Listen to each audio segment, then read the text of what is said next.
What's up? Hey, hello, everyone. Wow. So today we are back going to be talking about Survivor season 43, episode 7. So my name is Rachel. I'm Alyssa, and we had some fun times in Survivordom this week. Well, I guess Rachel had some fun times. So, Rachel, tell them about what you did this week that I couldn't do because I was in class. Yeah, super exciting things. So I had the opportunity, I watched the Survivor Wednesday episode at the RHAP Know It Alls live show that they had in DC. Tons of fun, very cool. Got to meet like Rob Sesternino. They had a bunch of like previous Survivor players there, as well as a bunch of the RHAP podcasters there. So if you're interested, I posted some pics on Instagram. You can check them out. 1010 would recommend to everyone if you have the opportunity. Alyssa's got to go to the next one because it's definitely a ton of fun. Yeah, it seemed like a lot of fun. I saw some people like on Instagram talking about it, and I just like so jealous. I wish that I didn't have class, but gotta get that education, I guess. Yes, too bad with classes not giving you more than one skip. hmm So I thought this was a really fun episode. It was really cool to watch it in like this big ballroom kind of like theater thing and like everyone gasping at the same time, people clapping when fun things happened. It's reminded me of college watching the episodes with other people. It's like you have that sort of camaraderie unity with all of the other people watching and you're like, gasp at the same time. Yeah, I feel like this episode was really fun. I really enjoyed the way they did the immunity challenge this episode. I thought it was a little bit fun and funky fresh. And it was different from like normally when they have this many people, they end up doing like just a straight endurance challenge the whole time. So, like, I think it would have been possible for them to do just the final stage with the bucket and have just all of the people do that. But they didn't.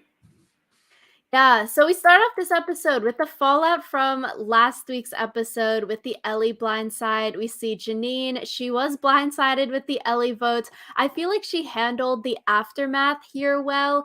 To the camera, she's like, oh, I'm so sad. This is so sad. But then when she's talking with everyone else on the island, she's like, yeah, this is okay. This is actually good. I'm okay. And I thought that's a really good way to handle it because you're not like yelling at people like, why didn't you vote my way or why did you blindside me? But she's just playing nice with everyone and saying that she's fine, even though in confessional she might be sad or angry at people. Yeah, I always think it's good when people can kind of compartmentalize their emotions. Just because whenever we have like a really tense tribal like that one, and then people go back and blow up, I'm kind of like, that's going to be difficult for you moving forward. But it seems like after the original, coming home, she didn't really miss a beat. Even if she did end up on the wrong side of the vote again this time, she at least was still playing. Yeah, I think like her saying that she wanted to cry in confessional, I just it feels so bad. And then especially after what happens at the end of this episode as well, which we'll get to, I'm like, dango. She's got some bad luck here. Yeah, yeah. When that happened, I was just kind of, oh, Janine, like she can't get a break. But we'll talk about that, I guess, when we get closer to the end of the episode. But poor Janine. Yeah, we see Noelle and Janine potentially bonding over being blindsided at the beginning of the episode here. Noelle saying, yeah, I was blindsided with the Justine vote, but it actually helped my game. And then Janine here, like saying, yeah, I think this is actually good for my game to Noelle's face, whether she believes it or not truly in confessional. I think she just handled this aftermath really well, placating everyone else and not going off the wall or like yelling at everyone, why did you blindside me? But faking nice at least, even if she doesn't believe it. Yeah, and I think she also did a really good job of faking nice. Like we didn't get anyone saying like in a confessional like, "Oh, Janine is totally lying to me about being okay." So Exactly. So we'll have to see how this goes. Speaking of, for Gabler, he has such an interesting edit. I'm very intrigued by it because it seems like he was getting dunked on preseason. We've talked about it with our other episode recaps, thinking, oh, is Gabler going to quit? Maybe he's going to get medevaced. He is maybe being annoying to his other tribe members by doing the palm frond thing. So many confessionals about people wanting to vote him out that they think he's annoying on the island. So it's like so interesting from that to this episode. He's like, his whole energy has completely changed. He was so tired before, being annoying to tribe mates, and now he's socializing and then going on to win challenges. I'm like, what switched here? Yeah, I thought it was really weird because he had gotten like such a dodo at it for so long, and then suddenly he's like this big hero. He gets like the swelling music. He gets a ton of personal content. Where like are we talking about the same Gabler? I was like, are they sneaking him food or something? How is he so bad last week and now he's like regular normal again? Maybe it's like, okay, you get over the hump of exhaustion and hungriness, that he's okay now, but it's like night and day, literally, from potentially being a quitter to a medevac to now winning an endurance challenge. I was like, what the heck? What is this edit for him? Yeah, it almost like it's questionable because it's like if you had like had that same chutzpah in the tribe challenges, maybe no one from your tribe would have ever gone home. But we said this preseason as a joke. We were like, oh, okay, maybe he's big braining this and he's not actually tired, but he's faking being tired so he won't be targeted. And now he's turning on. He was never actually tired, and now he's actually just regular again, but he was faking it before, which I feel like is not necessarily the case because that is such like a 3D chess move. But literally, something has changed between pre-merge and merge, that like a switch has flipped in him, that he's like really gung-ho now and not tired anymore. Yeah. And maybe this was just like a one-off, and next week he's going to be bad at endurance challenges again, but I guess we'll see. He gives himself a nickname, the Alligabler, and in confessional, he says that he's going to go back underwater and chill, and he's going to come back up, which I thought was very interesting because it seems like in this episode, the whole Alligabler metaphor with this underwater thing actually played out because he got so much screen time the first half of the episode with the idol being void now and then going into the immunity challenge, and then after he won immunity, he was never on the screen again. He like went underwater for the rest of the episode. So what he said came true this episode. I will say though, Gabler voted wrong on this vote. So I feel like if the goal of Alec Gabler is to like take out his enemies, he kind of failed at that. So Which you could also say him being safe from winning immunity maybe helps with that underwater strategy. He's not going to get screen time because his name isn't up for elimination. Even if people potentially wanted to vote for him this episode, he couldn't have been voted for. I feel like we could potentially see Gabler go far, even though we keep on seeing people saying, oh, he's a wild card. I maybe don't trust him fully because he's a wild card. I feel like he could make it to final 3 as sort of like someone you're bringing to the end. yeah, I think it's interesting because I've also seen Ryan like thrown around just as the idea of like someone you bring to the end. So I'm curious because it seems like everyone is resigned to the fact that there's going to be a GOAT this season, but no one seems to agree whether that GOAT is going to be Owen or not Owen, Gabler or Ryan or someone else entirely. I was thinking Owen because Owen was the one talking about not wanting to work with Gabler because of his general disposition and unpredictability. Which I think it's interesting. I want to know, did Gabler give himself this nickname of Alligabler, or did someone else give him the nickname? Because I feel like giving yourself the nickname is less cool than if other people gave you the nickname. I feel like it was mentioned once earlier this season, but I also could just totally be making that up. Not sure. I do not have recollection of it until last week's preview.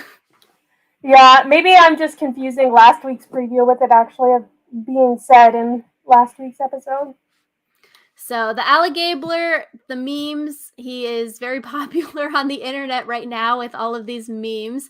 We go to the immunity challenge, and before the immunity, they get this note. They say, okay, you have to split into pairs to compete. This was interesting because it didn't really give them a lot of information. So initially, I was thinking, okay, split into pairs.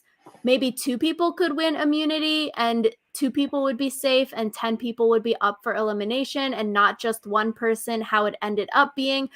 Low key, I thought they could do something like the South Africa pairs twist that we've seen, Alyssa, where like the tied destinies, and then I would have been like, oh no, this is terrible.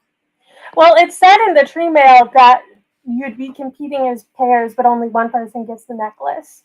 So Okay, so that gets rid of the 2 people winning immunity. I felt like it would have been cooler if 2 people could have won, though. So it's like, okay, maybe if you were partnered with Gabler, you would try to sabotage your pair if you wanted to vote Gabler out, something like that. I feel like it could have been more strategy rather than only one of the pair could win immunity, but you're actually connected in a certain way. I feel like there was never going to be that much strategy though, just because no one wanted to be the one to go out on the limb and be like, yeah, I want to be with this person or I don't want to be with this person. So Which I agree with. It makes sense. Nobody is ever going to raise their hand and choose their partner like that. We saw Owen say in confessional, nobody wants to say Ryan or Cody. You're not going to just put yourself out there and say, yeah, I want the strong guy. But it would have been so funny if someone was just like, yeah, I'm Cassidy. I pick Cody. Just like straight up bluntly say it. Like, not for strategy, you're not going to say it out loud like that because you could put a target on your back, give away potential information. But like, it would have been so funny if someone was blunt like that. I thought it was funny when James was like, so who wants to be my partner? Because even though he like said it jokingly, I was kind of like, I was waiting for someone to like respond to that and then for that to be, you know, the thing that kind of started all the negotiations. So I'm kind of disappointed that they didn't actually, go through with that. But It, yeah, I think they should force people. You can't draw rocks, you can't pick straws. You have to pick a partner. Like Janine says, "Oh, this is awkward. It's like being in middle school and you have to pick a partner and maybe you're the odd person out. No one wants to be your partner for whatever reason and like a school project or in like PE class." I'm like, yeah, this would be really awkward. So it does make sense that you're not going to pick a partner, but you're going to let fate, randomness decide it because you're not going to stick your neck out. And like picking partners, you don't want to potentially give away too much information or alienate other team members. Drawing rocks would be the most fair way here. But I think it would have been fun to see how people would strategize it. Like, do you pick a partner that you're aligned with? So maybe 2 of you could win immunity, or at least one of you could win immunity in this case. Or do you pick someone that you don't like that much and maybe try to sabotage them and get them out of the immunity challenge? Or maybe if they think, oh, we're in pairs, but we're competing against each other, do you pick someone you're aligned with or do you pick someone you're not aligned with? It would have been really interesting to see how people would have strategized this. yeah, I think it would have been interesting, but I think ultimately the having everyone draw rocks is what made most sense for most people's strategic games. Just because I feel like a lot of people are unwilling to show their hand strategically, and so saying something like, "Oh, I want this person," would be showing your hand. So it allowed everyone to kind of be an alligabler, so to say, and stay underneath the water. Yeah, so I guess if they do this again, if you actually wanted people to have to pick their partners, you would have to make it so that you can't just say draw rocks or pick straws, which I feel like if it comes back again, you're going to do this every single time. There's no way people are going to stick their neck out to say a name and pick a partner because they don't know all of the rules of the challenge of what is going to happen. So I feel like you'd have to change some things to actually force people to have to strategize and verbally say a partner's name, pick someone rather than doing the random item draw. I would love to see how this changes if they told them what kind of challenge it would be. Like if they say like, "Oh, this is going to be an endurance challenge," or "Oh, this is going to be a bustle challenge." So Yeah, awkward vibes. You're like, no, sorry, I don't want to be your partner. You suck at puzzles. yeah. So Or yeah, even if the endurance part was like, okay, you and your partner maybe were competing together and two people could win the immunity, but if you and your partner, it's a combined bucket where both of your weight is the 25% of your starting weight, then maybe you pick a smaller person because their weight is less. And then, like, if you're a big guy and you pick a smaller woman or something, then maybe it'd be easier than if you had two guys working together because it'd be weighing more. or you could just pick someone who's similar in size to you, no matter what it is, so that you're both equally pulling your weight. Because I think the thing with like having a big guy partnered with a small woman, like she might not be able to hold his weight. So pick someone who's like close to your size, and then it makes it easier for both of you because you're both just holding your weight instead of one person holding more. What you need is one of those bros that goes to the gym and then always talks about how they can bench 200 pounds, and then it doesn't really matter what their partner's weight is because they can just hold the bucket themselves. I think it'd be interesting, like if you could just like swap out between the two of you, though. Like, hey, bro, my arm's hurting. You sub in. So Yeah, I feel like we've seen challenges like that in Australian Survivor, which is very interesting. It's like they line up and it is a bucket endurance challenge. And so when the first person in line gets tired, then they pass it off to the second person. And like the first person is out for team challenges. So I think it's an interesting challenge. For the pairs, we get Owen and Gabler, Cody and Dwight, Noelle and Sammy, Ryan and James, Carla and Cassidy, and Jesse and Janine, where it's a 3-stage challenge. It ends in this endurance challenge. I thought it was a fun, unique challenge. I always like the endurance challenges. yeah, I thought it was a fun challenge too. But that like muddy net thing, that kind of scares me.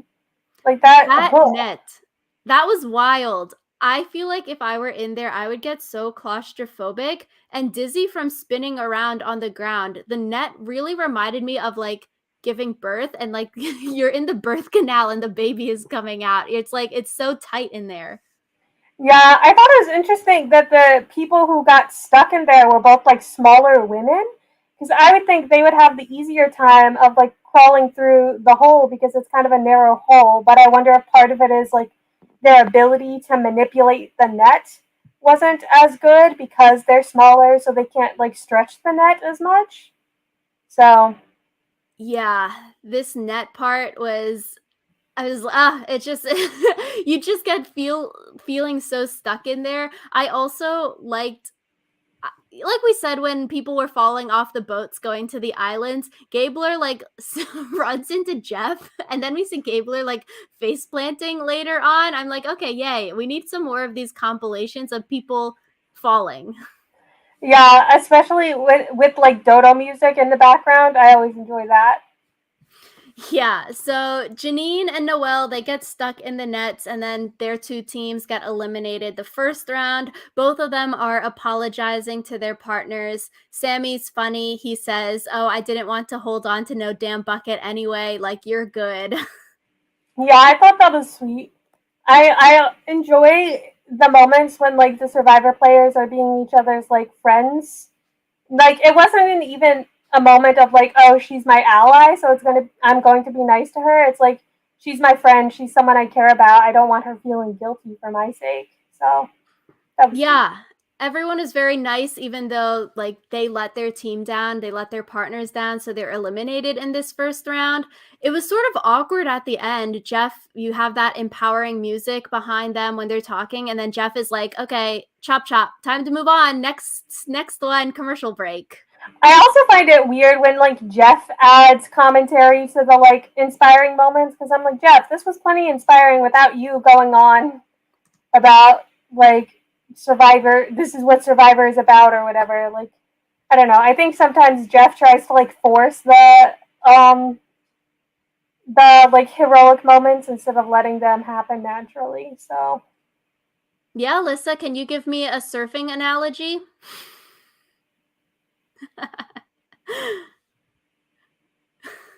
So Cody, Dwight, Gabler, and Owen, they make it to the final round. This challenge is very long. Literally, it's like half the episode this week. Jeff starts off asking each one of these men, okay, what are you using for inspiration for this challenge? Gabler talks about his uncle. Owen talks about how it's his dream to wear the necklace as a super fan. And then Cody says, okay, I lost a wrestling match my senior year of high school, and I've regretted that moment ever since, which I thought was just so funny compared to like Gabler talking about his uncle, Owen talking about Survivor and his love for the game. And then Cody, a 35-year-old man, talks about his senior year of high school. Well, I thought it was funny because like Gabler starts out by dedicating each minute to something that like means a lot to him, and then by like minute 50 he's like, this is for the state of Alaska.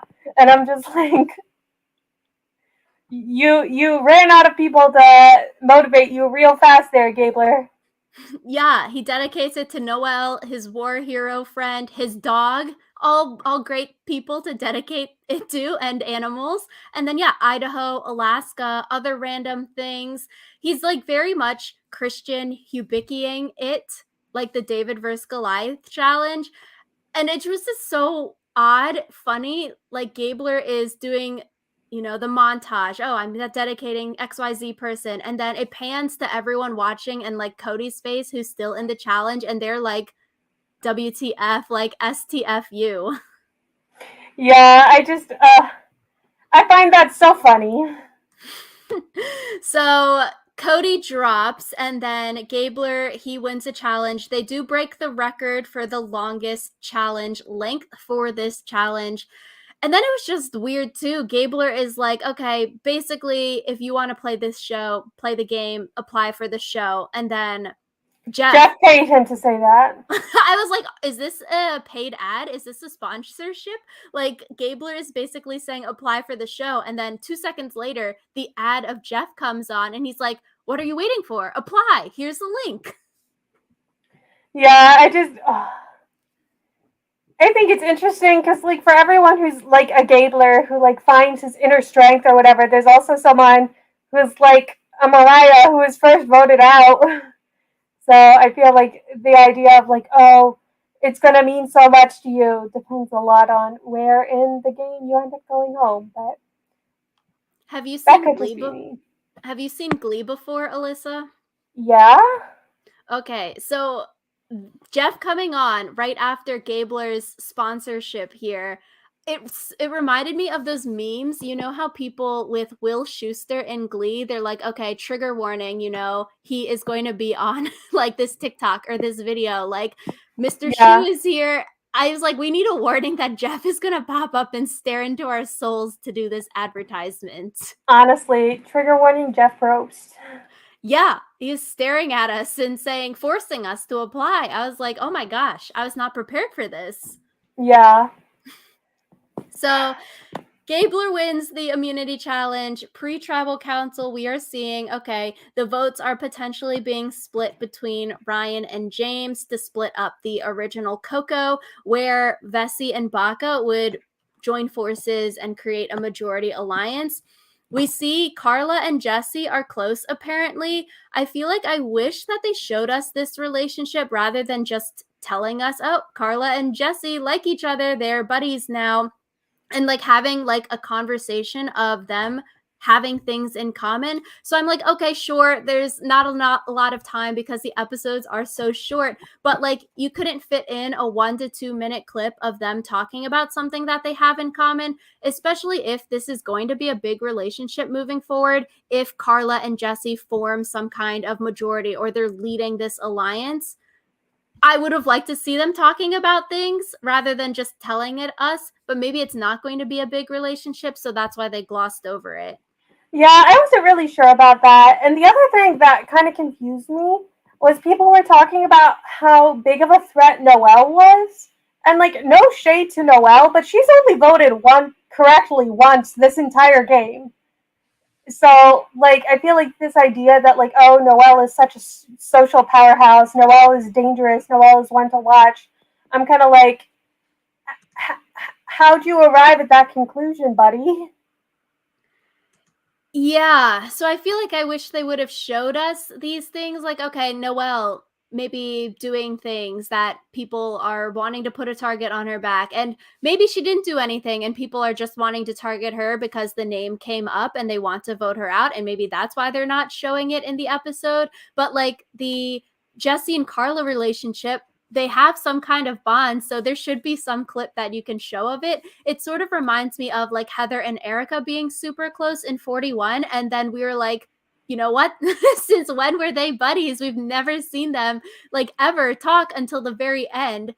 So I don't know. It's sort of weird, these relationships that they're showing us, not showing us. And like we thought preseason, Jesse and Carla could bond because they both went to Berkeley from the episode. The first episode, we all know that they both went to Berkeley. And Dwight in his exit interview said that he noticed them getting close and they were talking about Berkeley. So people on the island know that they went to the same college. And I thought it was funny because Dwight went to Stanford. And so like the whole Berkeley Stanford rivalry, I was like, I LOL'd. Yeah, and Rachel also went to Berkeley, in case you didn't know that. So basically, Rachel needs to become friends with Jesse and Carla so that she can also talk about Berkeley with them. Yeah, so we see Jesse wanting to vote Noelle. Cody says, nah, I want to vote Dwight, which this was I was like, dang, okay. Last week, Alyssa, I think we said that Red would be the people that stuck together. I did not really see Red flipping on each other this week. After the NECA vote out, we were thinking, okay, maybe this foursome, Cody, Noelle, Jesse, and Dwight, they created some kind of bond or pact, but apparently not. They're not actually that close. Noelle didn't know about Cody's idol last week and spilled the beans, but in Dwight's exit interview, he did say that Cody told everyone about the idol. So it was sort of weird that Noelle would just spill the beans about Cody having an idol if maybe they were potentially working together, but it seems like those bonds weren't actually that strong on OG Vesi. Yeah, so I think that was different than we expected. I also feel like I would not have put Dwight as like the next person to go just because he seems like so much of a non entity. And like maybe that's why he did go because he's kind of a non-entity. The perception that he's Noelle's like right hand person and that getting him out will weaken Noelle also kind of confused me.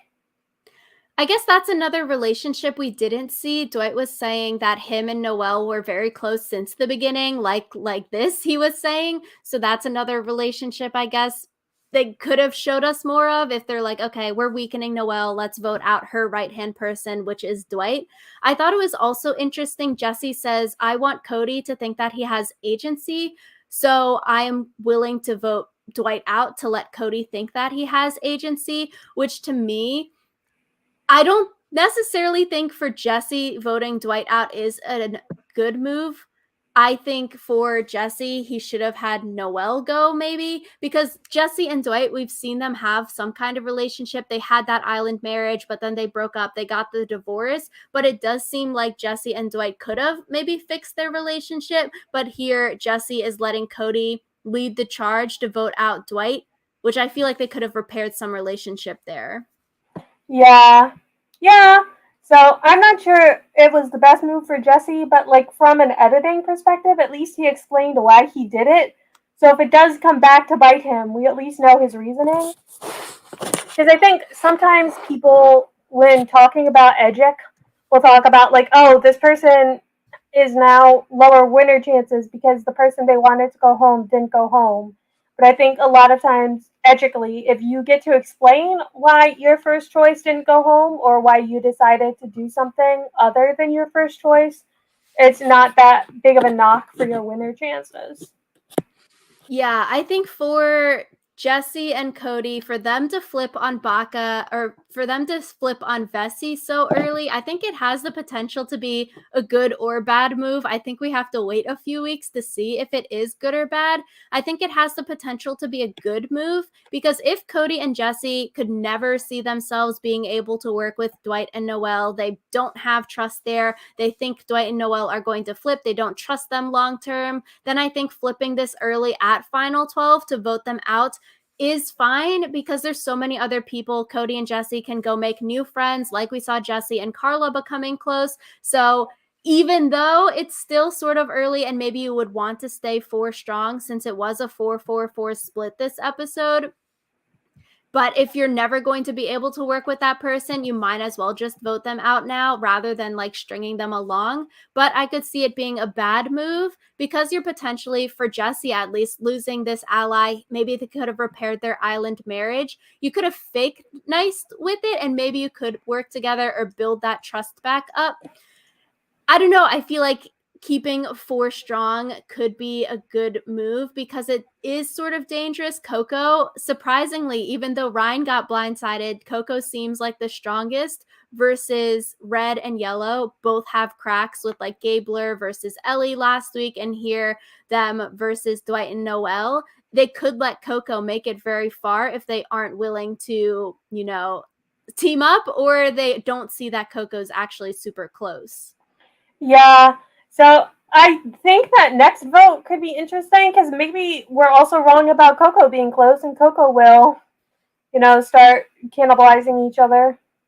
Yeah, maybe they vote Ryan out next, which for Red flipping for Jesse and Cody to flip on their people, that could also be risky if people are like, oh, that might be untrustworthy. Why did you flip on your OG team? Like that, if people are thinking Gabler, that's a little sketch. Why did you flip on Ellie so quickly? Jesse could potentially throw Cody under the bus and say, yeah, Cody was the mastermind behind this. Cody was the person that wanted to vote Dwight out. We all just went along with it. But I don't know if that would work necessarily because I feel like Cody's demeanor is just so goofy. People see him as the goofball that if someone says, yeah, Cody was the mastermind here, even if Cody was, I don't think people would believe it. And then I think Jesse would get the target anyways. I think that's going to be interesting for Cody if he does get to the end, just because I feel like his perception that he's kind of like a goofball could be bad for him when he gets to the end of, you know, the game. If he gets to the end of the game. Jeff isn't helping, asking about that surfing analogy. Like, Cody definitely has that, like, dumb surfer bro energy. So I think that is interesting. If Cody does make it to the end, can he sell that? No, I'm actually smart. I was playing the game, and the dumb surfer bro was just an act. Yeah. But I think that anyone who's had like a long conversation with Cody will know that it wasn't just an act. I think it would be harder for him to convince the people who he was never aligned with than like people who knew him and worked with him. Yeah, so that'll be interesting to see. Before we go to tribal council, we see a group of 4, James, Owen, Sammy, and Dwight. They find this bottle in the water well together. Very awkward. And we said this last week, 2 weeks ago, when Gio got voted out with the knowledge is power. We were like, okay, if knowledge is power comes back into the game, production wanted it in the game.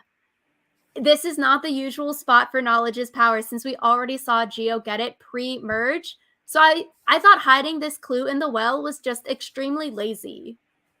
Yeah, I feel like they hid it in the well because they knew that people normally go to the well together.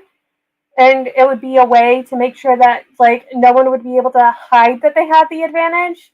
But I don't know. I feel like forcing people to show that they have an advantage is kind of not my favorite way of doing things. Exactly. I don't know. It felt like production wanted it in the game. So I do want to know, okay, was this a spot where they were originally going to hide some other advantage in the well? Or were they like, oh crap, Gio got voted out with this advantage. We want it in the game. We want to see how it's playing out. So let's just make something random on the fly. Haha, bottle in the well. It just seems like sort of unplanned. Like, oh, it was a last minute decision. Let's go stick this clue in the well. Let's stick it under the shelter. It just feels like you were saying sort of forced in that sense. Like, I don't know. It just felt lazy and like production is trying to manipulate the game by placing this advantage back in when it was already voted out. Yeah.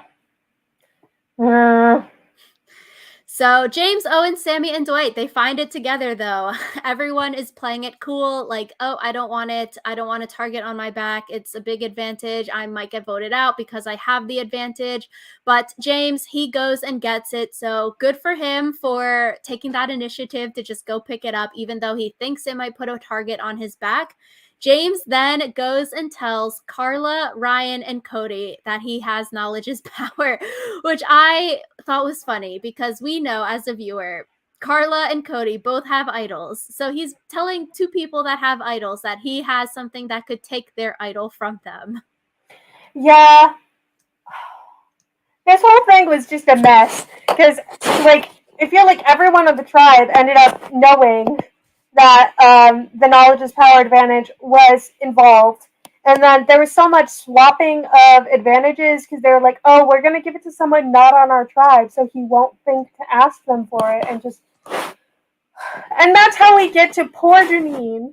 Poor Janine gives Dwight her idol because she doesn't want to lose it to the knowledge is power advantage.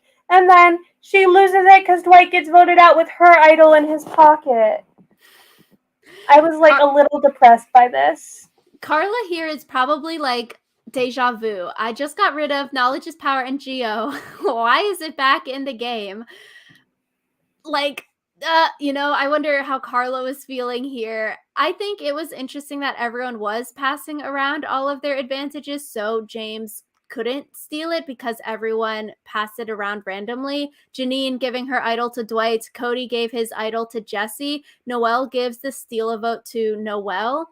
So I think with strategy around knowledge is power, so this is the third time we're seeing it. It will be interesting to see how it will evolve because, like we see this episode, okay, sure, giving your advantage to someone else to hold might not always end up good if the person that's holding it gets voted out with your thing. So it'll be interesting to see how people strategize around this. So will you just hold on to it yourself, or will you do like the Xander giving it to other people that they wouldn't expect and then Liana can't steal it? Or could it be the thing like, do you give your advantage to someone and then you try to steal their advantage, like Shan voting out JD? So there's so many different options here. It'll be interesting to see how this plays out in the future. Yeah, I kind of hope that the knowledge is power advantage doesn't come back just because, it got voted out, man. Let it die. That's what we're saying. Production, they're trying to manipulate it by sticking it back in the game after Carla voted it out already. Yeah. But it is confirmed 100%. Dwight says he did get voted out with Janine's idol. There was some speculation after the episode. Maybe Dwight could have given it back to Janine at Tribal Council, but it is said that you can't transfer advantages once you're at Tribal. So even though it looked like Janine was cupping her hand, trying to say bro, give it back, can you pass it back? You're getting 3, 4, 5 votes, can you give it back? Dwight couldn't have given the idol back to her, which sucks. Yes, except I do think it's better than Australian Survivor and Survivor South Africa, where we've seen in one season for each of those where you could pass advantages after being voted out. So we saw people get voted out of those seasons and then they would pass their idol off to someone else after all of the votes are read. So it wasn't even okay, Janine saw Dwight getting 3, 4, 5 votes. It was literally after the person already stood up and they were hugging and then they passed their advantages, which it's better than that. So it does really suck for Janine. Literally 24 hours, such a whirlwind for her. She loses Ellie in a blindside and then she doesn't play the idol for her BFF on the show, which we thought was the right move last week. But then she gives her idol to someone else to hold here. And then that person gets voted out with her idol. I was like, such bad luck. That's so sad. Yeah. I felt bad for poor Janine. Maybe now she can't dig herself any deeper, so she'll be fine. I guess it's what we said at the beginning and what everyone on the island was saying. Technically, this could be a good thing for her because she's literally got such bad luck, bad things happening to her, which you could say it's sort of her her, in a sense, not strategizing as well to realize that she wasn't in the majority, to not give her idol away to someone that was going to catch votes, that kind of thing. But I think now, because she literally lost her girl and she lost her idol, and maybe people know that Dwight had her idol and was voted out with the idol, maybe she doesn't get targeted now and she can make it to the end because she's not that threatening, because she doesn't have her alliance and she doesn't have an advantage anymore. Yeah. So maybe the comment I made last week about her being able to be a free floater solo agent will still happen. I'm holding out hope. Yeah, I would say if you're on the island, you're not really going to waste a vote on someone that is alone. Although, on the other hand, you'd be like, this person is alone. They could easily get to the end because people are going to pick her up as a number and use her against you potentially. So, that would be a good reason to vote her out because she is solo right now. But she could also get back with the Baka, Owen and Sammy. Maybe not Gabler because of the Ellie thing, but maybe they can put their differences aside and come back as a foursome. So it'll be interesting to see how that plays out. I do want to know, though, next week, do people realize that Dwight was voted out with Janine's idol? Or was it just happy coincidence that Dwight was voted out with the idol? Or did people specifically target him over Noelle because they knew he had her idol? Yeah, that would be some like 5D chess type thinking if they targeted Dwight because he had Janine's idol. Yeah, like, was it a happy coincidence they flushed an advantage while getting out their target? Or was it, okay, two birds, one stone, let's vote this person out, and he has an advantage, so we inadvertently also weaken someone else? I would want to know, was there strategy there around that, and were people thinking of that? Mm-hmm. But maybe that's something we'll hear about next week, but maybe Yeah, not. I guess we'll see next week. I'm also surprised that we haven't really seen people talk about Carla's idol. Even when everyone was switching and trading their advantages here, we didn't see Carla trade her idol, give it away to anyone else, which could be the case that, okay, James, maybe he knows about the idol, and because James and Carla are close that we've seen, Carla's not worried that James would steal her idol, so she has no reason to give her idol to someone else to hold. So that could be the case, but it is interesting. Like, we've seen people talk about Cody's idol openly. Do other people know about Carla's idol, or is it just the case that just Carla knows, or do OG Blue know about Carla's idol? Like, we've not seen any of this information about Carla's idol. I don't think we've seen any Carla tell anyone on screen that she Nope. had an idol. And there was one point where it was made explicit that Owen at least did not know about her idol. So I would maybe consider that no one even knows that she has an idol at this point, which is great for her. Exactly. So I would want some confirmation on that because it does seem odd. Okay, people know it's the beads. How do they not put two and two together? But I did see on Reddit, I think in like an exit interview or something, someone was saying that Carla was saying Lindsay had the idol and was voted out with the idol, like Lindsay was the person collecting beads. So maybe Carla told Blue and they all created this lie to say Lindsay has the idol, but Blue knows that Carla has the idol. Because it would be odd. Okay, they know it's beads, and like Ryan doesn't put two and two together that Carla asked him for beads. Like, they gotta all be in on it together. Like, everyone knows about the beads as an idol.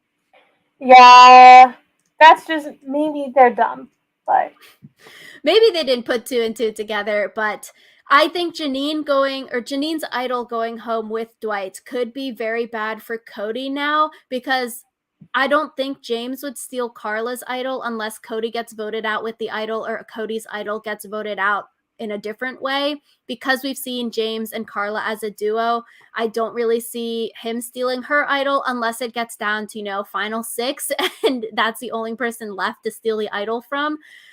Maybe James could steal Noelle's steal a vote, but like, why would you waste your knowledge is power on a steal a vote? I feel like you'd want to take an idol. So because Janine's idol goes home here, I think Cody could be in a tricky situation coming up. I think it could be interesting because, like, steal a vote can be really good if you can steal a vote at a critical time. Like, if Mm-hmm. it's going to be a 4-4 vote and then you make it a 3-5 vote, that can be really big. It can change the course of the whole game, maybe the way that an idol can't. But, I don't know. Je ne sais pas. I feel like stealing an idol could be useful, but also I feel like idols are easier to know about and easier to combat. Whereas, like, trying to combat a steal a vote is more difficult because you need a larger majority for a steal a vote to make no difference.